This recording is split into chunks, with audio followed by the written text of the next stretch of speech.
Just get them settled. There we go. They're a bit anxious, so be kind. So, I'm anxious about anxiety. You may be familiar with it yourself, perhaps. The kind that goes a bit like this. TEDxBristol, doors open 9:15. 9:15, okay, I reckon it'll take us half an hour to get there, 10 minutes to park. But what if there's a queue? What if there's a queue to get in? Will there be a queue to get in? I don't know, because the tickets are not, you can't reserve your seat. We better get in that queue. Okay, I'm going to leave 20 minutes earlier because of the queue. That's great. Okay, that's no worries. Oh, no, but then I'll be right in the middle of rush hour in getting into Bristol. Oh, okay, so no, maybe another 10 minutes earlier than that. Maybe I should take the train. Oh, my God, yes, it's supposed to be an eco thing, isn't it? If I come in the car, they'll know somehow that I came in the car. I won't look a bit windswept. Okay, no, maybe I'll get the train. No, but then if it rains, or I can't get on the free bus or the... So some of you may have gone through that this morning. Some of you, I'm just saying. It might be quite familiar. I'm also very curious about anxiety. I have experienced it myself, and I have worked with many, many, many anxious people over the years. And I've been wanting to get to the root of the problem. And I saw a great quote the other day on Facebook, and it said, Depression is when you find it really hard to care about anything, and anxiety is when you care far too much about everything. And I thought, oh my God, that's so true. So my curiosity has come from trying to understand the people that I've been working with for over 20 years, but also myself. But more importantly, my curiosity is about why do we have so many children suffering with anxiety? What is going on for our children? You know, it's really hard every week. There's some kind of report, there's some kind of research, there's some type of statistics showing that increasingly children are self-harming due to anxiety. They are suffering in numbers never before seen at a time when we have more technology, we have more information, we have more neuroscience. And imagine when I came across these statistics recently which show that babies are being medicated for anxiety. Babies. What's going on? And what are we going to do about it? And I think, first of all, it always has to start with the grown-ups. And what I see in my work with parents and carers is more and more stress and anxiety in them. And not only them, but also the professionals who are present in the daily lives of our children. We're stressing them out. They have to achieve more. They have to get the children to achieve more. Parents have to work. Everyone has to work. Everyone's got to be at work all the time. Even when they come in from work, they're supposed to be checking their work emails. And then there's social media. And then we have to look perfect. We have to behave perfectly. Our children have to be perfect. Pressure, pressure, pressure. And our children go in, even to their earliest years, they go into settings where they are being assessed earlier and earlier. And don't be fooled. Even tiny children know that somebody is watching them. Someone is checking out how well they stacked the blocks. Like, who should care, you know? But this is the reality of where we are. And you know, there's a great quote from Desmond Tutu, and this really brought it all together for me, and it brought together my curiosity. And he says, there comes a point when we need to stop pulling people out of the river, and we need to go upstream and find out why they keep falling in the river. And it's the time, this is the time. And you know what? In that river, everybody, the river of anxiety, everybody's trying to stay afloat. Nobody wants to drown in the river of anxiety. So, people are building rafts in the river, and they're lashing together empty wine bottles, empty beer cans, packets of cigarettes, empty takeaway cartons, empty packets of beta blockers, empty packets of Valium. So they are making rafts, and they are keeping afloat. And you know what the children are given and what they're using to make their rafts? You may be able to guess. Smartphones, tablets, PSPs, Xboxes, televisions. That's what our children are using to try and float in the river of anxiety. And I was very fortunate on my journey to try and understand all of this, to become a foster carer. And in that process, you get allocated an assessing social worker. And I was very fortunate to be allocated a social worker by the name of Marion Hunt. Now, Marion knew a thing or two. She'd been in the game a while. And she said to me one day, she said, "Jane, I know you've been working with families for over 10 years now, but these children, these very traumatized children, they're going to come and live in your house. Okay, so you may want to start reading about brain development, about childhood trauma, and about attachment theory." And she said it in quite a serious way, so I thought, well, I better just get on this. So I started reading. I started reading and finding things on YouTube, Googling things. And you know what? There's so much information now about what causes anxiety in children. It's phenomenal. We just need to get on and use it. That would be the best thing to do with it. But as I started reading and listening, I had light bulb after light bulb after light bulb moment. And the families I'd been trying to make sense of for so many years, and myself, because I had often swum in that river, I then started to get it. Oh my goodness. And 11 years down the line, I'm still reading all this stuff every day of my life. And so, I could probably power a small universe now with the amount of light bulbs that have gone off and continue to do so. And again, when I meet people, I'm like, oh, that's a very anxious person. They don't even have to say anything. So I'm not looking at anybody particularly in the audience. So once I've kind of got some of this information together, of course, I then wanted to use it with the children and the young people and the parents and carers that I work with. And, most of them are not overly fascinated by dendrites, synapses, neurotransmitters, and the various mechanics of the brain. And I was fortunate enough to be working with a young person called Ashley right here in Bristol.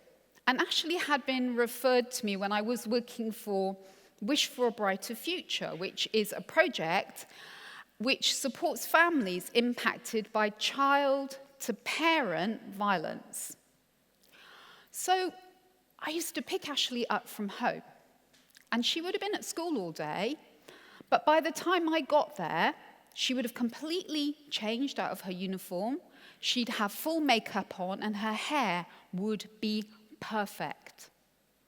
She wouldn't and she couldn't leave the house unless she looked like that because she was just too anxious.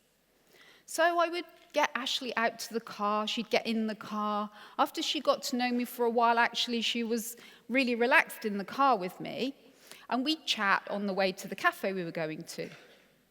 Once we got there and she got out of the car, a different Ashley, very tense, very anxious, subconsciously scanning the horizon for possible threat or danger or just anything. And, we would go to the cafe and we'd do our sessions together, and sometimes she'd be more engaged than others, but mostly she was very tense and kind of fighting that to even hear what I was saying. So I wanted Ashley to understand that this was not something wrong in her. She was very distressed by the fact that she was often lashing out at her mum, both physically and verbally, that she was punching holes in doors and walls at home, that school life had pretty much been a disaster. She was in a special unit in school. She couldn't remain in the classroom, even though she told me that was one of her dearest wishes, was to actually get through a whole lesson in a classroom, but she couldn't do it. She had great expectations for her future. Quite rightly, she was a super bright, wonderful girl. But daily life for Ashley was nigh on impossible. And when we explored why, she told me how, for nearly all of her 16 years on this planet, she had grown up every day with domestic violence. Sheer terror and fear, since even before she was born. So what I thought would be really useful for Ashley is what I often do when I work with people, and that is to explain the brain to her. So I got my piece of paper out, and, I use MacLean's triune theory of the brain, which is talking about 3 major parts of the brain, which for me means I have to draw a cauliflower. So I got my pen out, drew my stalk for the neck, and then my cauliflower for the brain, and I talked with Ashley about how, even before we're born, the brain starts forming. And the part that first starts forming is all about survival. So it's everything that's going to keep us alive. It's really a basic part of our brain. It's very primitive. It's about our heart rate, our breathing, our temperature control, and our moment-to-moment survival. So it's the bit that's very related to fight, flight, or freeze. She was like, I get that. And then I said to her, then the middle part of the brain that starts growing a little bit before you're born, but more so after you're born, has a really key part in our emotional memories. So remembering how things and people and experiences make us feel. And again, not a super intelligent part of our brain, but obviously very important. And then I said the last part, the kind of top of the cauliflower, that's our really intelligent, logical reasoning, working things out. It's the bit we use for our social skills, our really, really clever brain. That doesn't finish developing. Now, for some reason, in men, that's not until nearly their 30s, and for women, it's more like their late 20s. I did not make this up.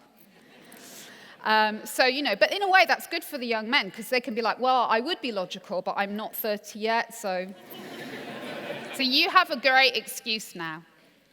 So I talked to Ashley about all of this, and she was interested. She clearly understood it, but she was not greatly entertained. And I do like to entertain where possible. So I said goodbye to her that March evening, and I started driving out towards the motorway. And I was like, I have to come up with something a bit more, jazz hands for this. This is not exciting enough. And I was thinking about her, and then I suddenly thought, oh my goodness, she reminds me of a meerkat. She's just like a meerkat. So when we get out of the car, pa-ching, she pops up. And if you've ever seen a gang of meerkats, there's usually one on lookout, and it's up higher, and it's scanning the horizon, and it's very tense and very taut, and it's using all its senses to check for danger. And if there is any danger, then it alerts all the other meerkats, and they either run away, or they attack it, or they freeze. So I thought, yeah, perfect. The survival brain, I can explain that using a meerkat. Great. So I'm on the motorway by now. It's quite dark. I'm peering into the darkness, sadly not really paying attention to the road, just thinking about what is the next animal, what can I use for my middle of my brain. Elephant. They say elephants never forget. Fantastic. That can be the middle part of the brain where our emotional memories are. Fantastic. So carrying on down the motorway, paying slightly more attention to where I'm going now because it is really dark. And I was just at the turn-off to head down the road to where I live, and I was still searching for an animal. Owls are wise. Not really that keen on owls myself. Sorry for the owl lovers in here. And then I thought, yes, a monkey. Monkeys are clever. They have social skills. They can work stuff out. Now, I know this is a gorilla, okay? You don't need to tweet me afterwards. I am aware. But he has feelings and he likes to be known as a monkey, so we'll just go with that. So great. So I thought, okay, intelligent brain. So the next time I saw Ashley, I took my animals along, and I explained to her that because she had experienced so much fear and threat and anxiety and uncertainty without somebody who could come along and regularly soothe her and help her feel safe again when she was a baby and she was mostly meerkat brain, that she has a very scared, very reactive, very active meerkat that mostly was ruling her life. And this part of your brain you're hardly supposed to ever use, because there's not actually, this is a real deal breaker here, but in real life there is not much danger every day. You know, being stuck in traffic, not life-threatening, sorry to, burst your bubble. Or losing your phone, it will not kill you. So actually, we don't really need our meerkats very much. But if we have had quite an anxious start in life, we tend to be overly familiar with our meerkats, unfortunately. So, I left Ashley with this model and this understanding, which she found really useful. And in the time that I was working with her, she went on to college, she got a job, and she was doing really well. I don't know how she is now, but certainly in that time, she used it to great effect. So what about you and your meerkats? Some of us have more active meerkats than others. And what we do to our meerkats, because at the end of the day, being on meerkat alert all the time is very uncomfortable. So we get our meerkats drunk. We give our meerkats cigarettes. We fill them full of food, so they're so full they can't move. We find things to numb our meerkats out, because living 24/7 like this is no fun. And you know what? Our children find stuff as well to numb their meerkats out. And none of that is good stuff either. And luckily for me, I spend a lot more time on the riverbank now than I do in the river. And not because I drink a lot. What I do now, I do all the things that everybody has been telling us to do for hundreds of thousands of years. And they are all things to do with the body. It is not about your monkey brain. It's about sorting out and settling your body. So I do a lot of this now. A lot. I do meditation. I use breath a lot, the slow breath in and the long breath out. And do you know what? All these people have been telling us for hundreds of thousands of years. They were right. You can't intellectualize anxiety, because we've all been trying, have we not? It doesn't work. So what I would invite you all to do, and suggest strongly, particularly if you are present at all in the lives of children, if you're ever planning to have children, work with children, stand near a child at a bus stop, in any way, be near a child, please can you get to know your own meerkat brains and find ways to tame them and to tend them. They love rhythm, meerkats. They really love rhythm. So anything rhythmic. If you're feeling anxious, even just doing this is really soothing for a meerkat. Massage, all the old things, all the basic things. Now, some of you may be sitting there thinking, I know nothing about meerkats. I have no problem with my meerkat. I am not a meerkat person. So I would invite you to ask people who know you really well to advise you of when you have meerkat moments. And you may be surprised to discover that you have more than you thought you did. And, if they seem to be going on for quite a while, you might then wish to comment on their meerkat moments. So become meerkat observers of yourself and of others, and take the trouble to get to know and love your meerkat, and to tame it and tend it, because it's the root of your mental health, your physical health, and it will release your greatest potential.